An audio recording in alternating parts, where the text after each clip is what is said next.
देखु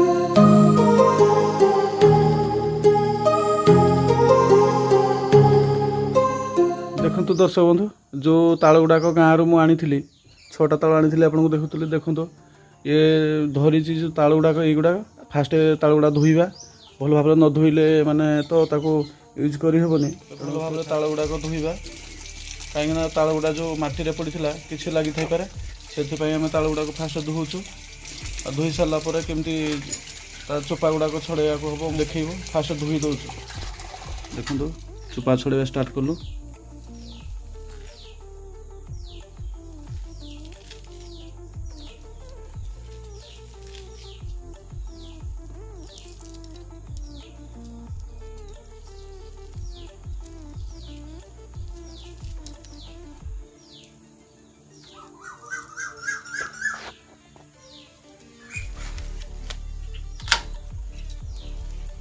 तालटा बहुत स्मेल हो तालर स्मेलटा जो मैंने ताल पिठा खाई से जापर तो ये स्मेल बहुत हो तो देखुं स्मेलटा जापर कि स्मेलटा बहुत लगुच तालर तार गोटे यूनिक स्मेल अच्छे जेहेतु यहाँ गोटे हूँ प्राकृतिक फल प्रकृति द्वारा ही सार औषध किसी दि जाए तेणु यहाँ ऋतुकालीन ही हुए वर्षर वर्षा दिन ही पाचिबा स्टार्ट हुए किंतु अन्य दिन ताल मिले तेणु दयाकोरी जो गाँव में ताल अच्छी दयाकोरी से या गोटे किसी भी गोटे पिठा करी खातु निहाती थोड़े भी हेले खातु मुझे दिन कष्ट करी जो ताल गछ सब देखली से ही आनी 6टा ताल आपण को देखी ताल आनला बेले आज यहाँ आम तैयारी करछु छड़े सारा पर केमती तार मंडटा बाहर करा पुणी आपको देखेबी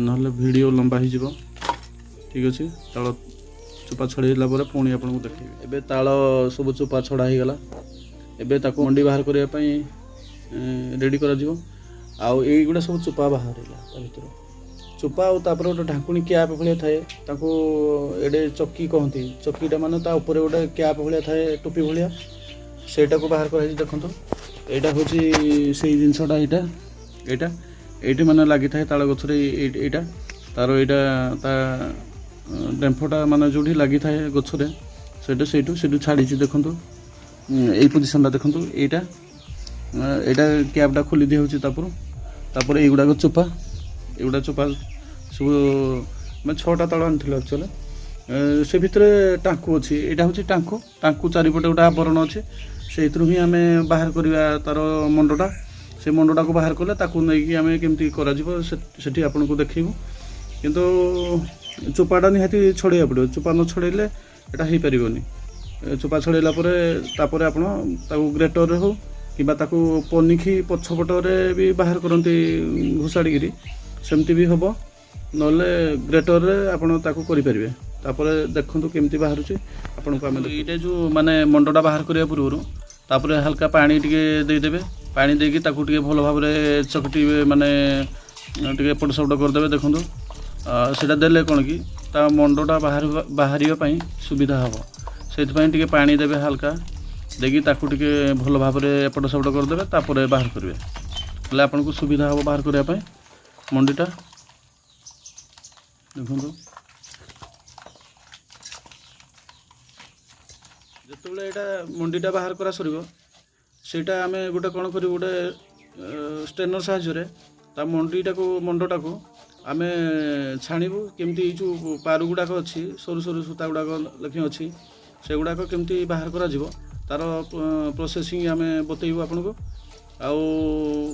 आदि से पिठा भितर बाहर आपन को टेस्ट लगे पिठाटा खायापी से निहाती बाहर करवा दरकार खाली आपन पूरा प्योर मंडटा ही दरकार जदि से आपण पार्टी रे खाइला बेले बाहर से निहाती गोटे आपन को ऑड फील हम से केमती बाहर करूँ आम आपन को देखू देखु भी यही गुड़ाक है ताल टांकू आम 6टा ताल नहीं 6टा तालू आमर बाहरी 12टा टांकू देखो युड़ा टांकू ता मंड गुड़ाक बाहर सारापर टांकुर अवस्था या आउ टे बाहर था एत बाहर करने बहुत टाइम टेकिंग हम वीडियो भी लंबा हो आम जी दरकार से बाहर कलु युड़ाक हूँ तार मंड गुड़ाक बाहर कराला ग्रेटर साहाଯ୍य देखो यहाँ ग्रेटर ଗ୍ରେଟର ସାହାଯ୍ୟରେ ବାହାର କରାହେଲା। ଆପଣଙ୍କର ଯଦି ଗ୍ରେଟର ନଥାଏ ଆପଣ ପନିକିର ସହାୟତା ନେଇପାରନ୍ତି। ପନିକି ପଛପଟେ କେମିତି ବାହାର କରନ୍ତି, କିନ୍ତୁ ଆମେ ବାହାର କରି ଶିଖିନୁ ଯେହେତୁ ଆମର ଗ୍ରେଟରରେ ଆମେ ବାହାର କଲୁ। ତାପରେ ଏବେ ତାର କେମିତି ଛାଣିବାକୁ ହେବ ଫିଲ୍ଟ୍ରେସନ୍ କରାଯିବ, ମାନେ ତାକୁ ଷ୍ଟ୍ରେନର ସାହାଯ୍ୟରେ ତାର ଯେଉଁ ପାରୁ ଗୁଡ଼ାକ କେମିତି ବାହାରୁଛି ଆପଣଙ୍କୁ ଦେଖେଇବୁ। ତା ଭିତରୁ ଯେଉଁ ସୂତା ଟାଇପ୍ର ବାହାରିବ ତାକୁ ଦେଖାଉଛି କେମିତି ବାହାରିବ। ଦେଖନ୍ତୁ ଏଇଟା ଗୋଟେ ଜୁସ୍ ଷ୍ଟ୍ରେନର ବା ଚାହା ଛଣା କହିଲେ ବି ହେବ। ଏଇଟା କିନ୍ତୁ ଜୁସ୍ ଷ୍ଟ୍ରେନରଟା, ସେଇଥିରେ ଆମେ ସେଇ ମୁଣ୍ଡ ଗୁଡ଼ାକ ଦେଇକି ତାକୁ ତାର ଯେଉଁ ଫିଲ୍ଟ୍ରେସନ୍ କରୁଛୁ, ମାନେ ତାର ଯେଉଁ ସୂତା ଟାଇପ୍ର ଯେଉଁ ପାରୁ ଗୁଡ଼ାକ ଥାଏ ସେଇଟା ବାହାର କରିବା ପାଇଁ ଏବେ ଦେଖନ୍ତୁ କରାଯାଉଛି। ମଣ୍ଡି ଗୁଡ଼ାକ ସେଥିରେ ଦିଆଯାଇଛି, ତାକୁ ଟଙ୍କା ସାହାଯ୍ୟରେ ପ୍ରେସ୍ କରାହେଉଛି, ତଳକୁ ସେ ତାର ବହିକି ଯାଉଛି। ଦେଖନ୍ତୁ ଏଇଟା ବହିକି ଯାଉଛି, ସେଥିରେ କିଛି ଆଉ ଯିବାର ନାହିଁ, ଯେଉଁ ସୂତା ଟାଇପ୍ର ଯେଉଁ ଜିନିଷ ଗୁଡ଼ାକ ଯିବନି। ତେଣୁ ଆପଣଙ୍କୁ ଖାଇବା ପାଇଁ ଭଲ ଲାଗିବ। ଆଉ ଏଇଟା ସରିଲା ପରେ ତାଙ୍କୁ ଆବଶ୍ୟକତା ଅନୁସାରେ ଲୁଣ ଦେଇ ଆମେ ସିଝେଇବୁ। ସିଝେଇଲା ପରେ ତା ସାଙ୍ଗରେ କ'ଣ କ'ଣ ଆଡ଼୍ କରାଯିବ ଆପଣଙ୍କୁ ଦେଖେଇବୁ। ଏବେ ରେଡ଼ି ହେଇଯାଇଛି ଆମର ଯେଉଁ ତାଳରୁ ମଣ୍ଡିଟାକୁ ଆମେ ସିଝେଇକି ରେଡ଼ି କରିଛୁ। ଏଇଟା ଦେଖନ୍ତୁ ତାଳ ମଣ୍ଡିଟା ଏଇଟା ସିଝା ହେଇଛି, ଟିକେ ମୋଟା କରାହେଇଛି। ଦେଖନ୍ତୁ ଇଏ ରେଡ଼ି ହେଇଯାଇଛି। ଆଉ ଏଇଟା ହେଉଛି ଚୁନା, ଚାଉଳ ଚୁନାଟାକୁ ତାକୁ ଗ୍ରାଇଣ୍ଡିଙ୍ଗ କରାହେଇଛି। ସେଇଟା ଆବଶ୍ୟକତା ଅନୁସାରେ ଦେବେ। ଆପଣ ଯଦି ଟିକେ ପିଠାଟା ମୋଟା କରିବା ପାଇଁ ଚାହିଁବେ ଟିକେ ଅଧିକା ଚୁନା ଦେବେ, କିନ୍ତୁ ଯଦି ଆପଣ ଟିକେ ନରମ ରଖିବେ କମ୍ ଚୁନା ଆଡ଼୍ କରିବେ। ଏଇଟା ହେଲା ଚୁନା, ଚାଉଳ ଚୁନା। ଆଉ ଏଇଟା ହେଲା ନଡ଼ିଆଟାକୁ କୋରିକି ରଖାହେଇଛି, ପୁରା ଗ୍ରେଟିଂ କରିକି ରଖାହେଇଛି, ମାନେ ପୁରା ଟିକେ ଅଧିକା ରଖାହେଇଛି, ବେଶୀ ଡଷ୍ଟ ଟାଇପ୍ର କରାହେଇନି, ଟିକେ ଅଛି ପତା ଟାଇପ୍ର ଅଛି ନଡ଼ିଆ। ଏଇଟା ହେଲା ଚିନିଟା। ଚିନି ଆମେ ଏଇଟାକୁ କ'ଣ କରିଛୁ, ଆକ୍ଚୁଆଲି ଯେଉଁମାନଙ୍କର ପାଗ କରିକିରି ତାକୁ ଚିନି ସିରା କରିକି କରିବାର ଅଛି ସେମାନେ କରିବେ, କିନ୍ତୁ ଆମେ ଏଇଟାକୁ କଞ୍ଚା କରୁଛୁ, ମାନେ ସେଇଟାକୁ ଚିନିଟାକୁ ଏଇ ନଡ଼ିଆ ଭିତରେ ଆଡ଼୍ କରାହେବ। ଏଇଟା ହେଉଛି ଇଲାଇଚି ପାଉଡ଼ର। ଏଇଟା ମାନେ ଟେଷ୍ଟଟା ଯେହେତୁ ମାନେ ସ୍ମେଲ୍ଟା ଭଲ ଆସିବ, ସେଇଥିପାଇଁ ଆମେ ଯେତିକି ଆବଶ୍ୟକତା ସେତିକି ମିଶାଇବୁ। ଏଇଟା ଇଲାଇଚି ପାଉଡ଼ରଟା, ଏଇଟା ଦେଖନ୍ତୁ ଏଇଟା ହେଉଛି ଇଲାଇଚି ପାଉଡ଼ରଟା। ଆଉ ଏଇଟା ହେଉଛି ହଳଦୀ ପତ୍ର, ଆଉ ଏଇଟା ହେଉଛି କଦଳୀ ପତ୍ର। ଆମେ ଦୁଇଟା ପତ୍ର ନେଇଛୁ। ଆପଣ ଶାଳ ପତ୍ରରେ କରୁଥିବେ, କିନ୍ତୁ ଆମର ଶାଳ ପତ୍ର ଯେହେତୁ ଏଠି ନାହିଁ, ଆମେ ଆମ ବାଡ଼ିରେ ଯେଉଁ କଦଳୀ ଗଛ ଥିଲା ଛୋଟ କଦଳୀ ଗଛର ପତ୍ରଟାକୁ ନେଇଛୁ। ଏଥିରେ ଆପଣ କରିବେ ଥରେ, ମାନେ କେମିତି ଟେଷ୍ଟ ଲାଗିବ ଦେଖିବେ।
ତାଳର ମଣ୍ଡିଟା ଆଉ ଚୁନା ଦେଇକି ରେଡ଼ି କରିଦିଆଯାଇଛି।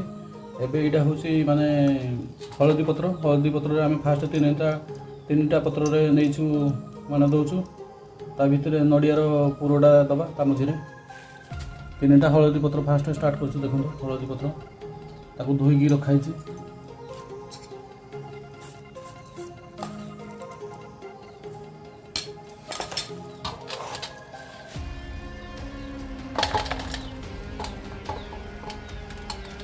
ଟିକେ ଲମ୍ବା କରିକି ଦେବେ, ତା ଭିତରେ ନଡ଼ିଆ ପୁରଟା ଦେବା ପାଇଁ ସୁବିଧା ହେବ।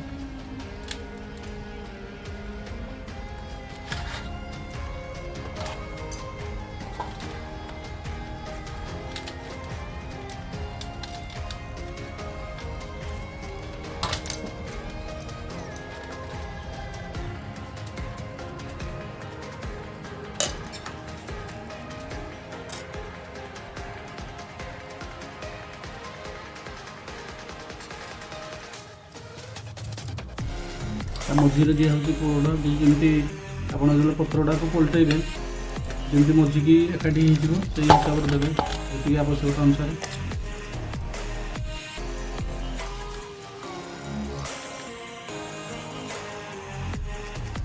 ଏବେ ପୁର ଦେଇ ଦିଆହେଲା।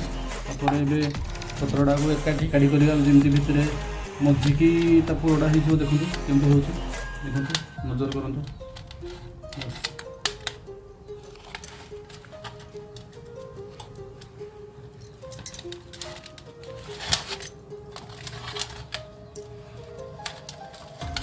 ତିନିଟା ହଳଦୀ ପତ୍ର ରେଡ଼ି ହେଇଗଲା। ତାପରେ ଆମେ କଦଳୀ ପତ୍ରରେ କରିବା। କଦଳୀ ପତ୍ର ତିନିଟା ଦେଖିବା କେମିତି ହେଉଛି। କଦଳୀ ପତ୍ର ଆମେ ଆଣିଛୁ, ଛୋଟ କଦଳୀ ଗଛର ପତ୍ର, ତାକୁ ଧୋଇକି ସଫା କରି ରଖାଯାଇଛି। ତାପରେ ଦେବା ସେଇଥିରେ ମଣ୍ଡି ଗୁଡ଼ାକ ଦେବା, ତାଳ ମଣ୍ଡ ଗୁଡ଼ାକ ଯେମିତି ଆମେ ହଳଦୀ ପତ୍ରରେ କରିଥିଲେ ସେମିତି ପୁଣି ଏଥିରେ ଦେବା।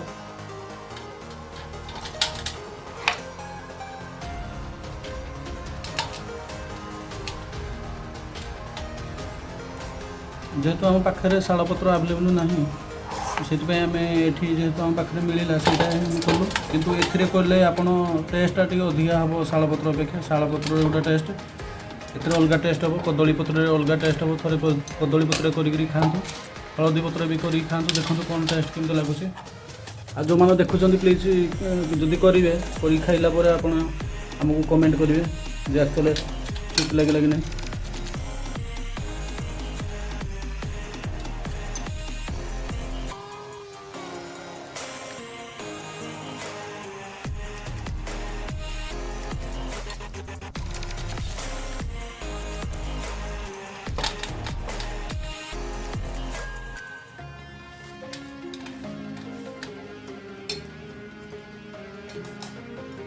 ଏବେ ଦେଖନ୍ତୁ କଦଳୀ ପତ୍ର ରେଡ଼ି ହେଲା। ସେଇଟା ମାନେ ପୁଣି ଯେମିତି ଆମେ ହଳଦୀ ପତ୍ର କରିଥିଲେ ସେମିତି ଏଟାକୁ ଏକାଠି କରିବା, ଯେମିତି ତା ନଡ଼ିଆ ପୁରଟା ଯେମିତି ମଝିରେ ରହିଯିବ ଆଉ ଏକାଠି ପୁରା ଲାଗିଯିବ, ସେମିତି ସେଇ ହିସାବରେ ଆପଣ କରିବେ।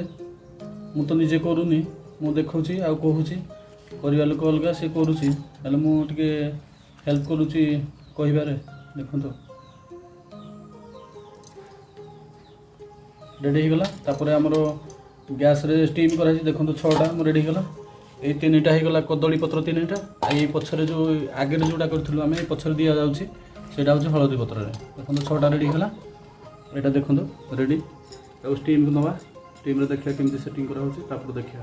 ତ ଦର୍ଶକ, ଆମେ ଇଟିଲି ଛାଞ୍ଚରେ କରିବା ପାଇଁ କହିଥିଲୁ, କିନ୍ତୁ ସେଇଟା ଇଟିଲି ଛାଞ୍ଚରେ ଟିକେ ଅସୁବିଧା ମୁଁ କହୁଛି। ସେଥିପାଇଁ ଆମେ ଗୋଟେ ଆଲୁମିନିୟମ ଗଞ୍ଜରେ ଗୋଟେ ଜାଲି ଦେଇ ହେଇଛି, ଜାଲି ଥାଳିଟା, ସେଇ ଭିତରେ ହିଁ ଆମେ ଏବେ କରୁଛୁ। ସେଥିରେ ଟିକେ ଛୋଟ ଇଟିଲି ଛାଞ୍ଚ ତ, ସେଥିରେ କରିବା ପାଇଁ ଟିକେ ପ୍ରୋବ୍ଲେମ୍ ହେଲା ଦିଅ, ତେଣୁ ଆମେ ଏଇଥିରେ ହିଁ କରୁଛୁ। ଦେଖନ୍ତୁ ଆପଣଙ୍କର ଯଦି ବଡ଼ ଇଟିଲି ଛାଞ୍ଚ ଥିବ ସେଇ ଭିତରେ କରନ୍ତୁ, ନହେଲେ ଗଞ୍ଜ ଭିତରେ ପାଣି ଦେଇକି ଏମିତି ଗୋଟେ ଜାଲି ଥିଲେ ଆପଣ କରନ୍ତୁ। ତେଣୁ ସେଥିରେ ଅସୁବିଧା ହେଲା, ସେଥିପାଇଁ ଆମେ ଏଇଥିରେ ହିଁ କଲୁ। ଆଉ ଯେତେବେଳେ ରେଡ଼ି ହେବ ଆପଣଙ୍କୁ ପୁଣି ଦେଖେଇବୁ। ଦେଖନ୍ତୁ ଏବେ 6ଟା ଦେଉଛୁ, ଆମର ଜାଗା କମ୍ ଅଛି। ଦେଖନ୍ତୁ ଆମର ରେଡ଼ି ହେଇଯାଇଛି, ବାମ୍ଫ ପୁରା ଜୋର, ଆଉ ପ୍ରାୟ 15 ମିନିଟ୍ ପରେ ଆମେ ଖୋଲୁଛୁ। ପିଠା ସ୍ମେଲ୍ ପୁରା ଜୋର ହେଲାଣି। ଦେଖନ୍ତୁ ବାମ୍ଫ କେତେ ଜୋରରେ ବାହାରୁଛି ଦେଖନ୍ତୁ। ଆଉ ସ୍ମେଲ୍ ତ ବହୁତ ବଢ଼ିଆ ହେଉଛି। ଆଉ ଯେହେତୁ ଆମେ କଦଳୀ ପତ୍ର ଆଉ ହଳଦୀ ପତ୍ରରେ ହିଁ କରୁଛୁ, ଆଉ ଟିକେ ସ୍ମେଲ୍ଟା ମାନେ ବହୁତ ବଢ଼ିଯାଇଛି। ଆଉ ଆପଣ ନିଜେ କରିକିରି ଯେଉଁମାନେ କରିବାକୁ ଚାହୁଁଛନ୍ତି ସେମାନେ କରନ୍ତୁ, ଆଉ କେତେ ଟେଷ୍ଟ ଲାଗିବ କରିକି ଦେଖନ୍ତୁ, ଖାଆନ୍ତୁ। କିଛି ତେଲ ଯେହେତୁ ବ୍ୟବହାର କରୁନାହାନ୍ତି, ଆମ ସ୍ୱାସ୍ଥ୍ୟ ପାଇଁ କିଛି ଖରାପ ହେବନି। ଏଇଟା ମାନେ ଆମର ଋତୁକାଳୀନ ଫଳ, ଯେହେତୁ ଆପଣ ଥରେ କରିକିରି ଖାଆନ୍ତୁ। ଆଉ ଦେଖନ୍ତୁ ଏଇଠି ରେଡ଼ି ହେଇଯାଇଛି। ଆଉ ଥଣ୍ଡା ହେଲା ପରେ ଆପଣଙ୍କୁ ଆମେ ଖାଇକି ଦେଖେଇବୁ। ଦେଖନ୍ତୁ ଏଇଠି 6ଟା ପିଠା କରାହେଇଛି, କଦଳୀ ପତ୍ରରେ 3ଟା ଆଉ ହଳଦୀ ପତ୍ରରେ 3ଟା କରାହେଇଛି, ରେଡ଼ି ହେଇଯାଇଛି। ପିଠାଟା ଥଣ୍ଡା ହେଲା ପରେ ମୁଁ ଦେଖୁଛି। ଏଇଟା ହେଲା ତାଳରୁ ତିଆରି ଯେଉଁ ପିଠାଟା କରାହେଇଛି, ୟା ନା ଆକ୍ଚୁଆଲି କହନ୍ତି ଏଣ୍ଡୁରି ପିଠା। ଦେଖନ୍ତୁ ଏଇଟା କେମିତି ହେଇଛି ଏଇଟା, ଆଉ ମୁଁ ଖାଇକି ଦେଖୁଛି କେମିତି ଲାଗୁଛି।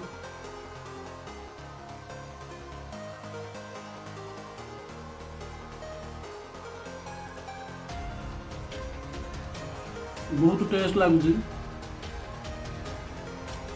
ଆପଣ ନିଜେ କରିକି ଖାଇଲେ ଜାଣିପାରିବେ। ମୁଁ ତ ଖାଉଛି, ବହୁତ ଟେଷ୍ଟ ଲାଗୁଛି। ଆପଣ ଏ ଯେଉଁ ହଳଦୀ ପତ୍ର କିମ୍ବା କଦଳୀ ପତ୍ର ହିଁ କରିକିରି ଖାଆନ୍ତୁ, ତାର ଟେଷ୍ଟଟା ଦେଖନ୍ତୁ କେମିତି ଲାଗୁଛି। ମୋତେ ତ ବହୁତ ଟେଷ୍ଟ ଲାଗୁଛି। ଦେଖନ୍ତୁ ଏଇସବୁ ପିଠା ମୁଁ ଗୋଟେ ଖାଉଛି, ସବୁଗୁଡ଼ା ପିଠା ତ ମୁଁ ଖାଇପାରିବିନି, କିନ୍ତୁ ଏଠି ସବୁ ପିଠା ଗୁଡ଼ା ଅଛି। ଠିକ୍ ଅଛି, ଆଜିର ଭିଡ଼ିଓ ଏତିକି। ପୁଣି ନେକ୍ସଟ ଭିଡ଼ିଓରେ ଆପଣ ଦେଖିବେ, ଆମେ ଆପଣଙ୍କୁ ଦେଖୁଛୁ। ସେତେ ପର୍ଯ୍ୟନ୍ତ ରୁହନ୍ତୁ। ଧନ୍ୟବାଦ। ଜୟ ଜଗନ୍ନାଥ। Thank you.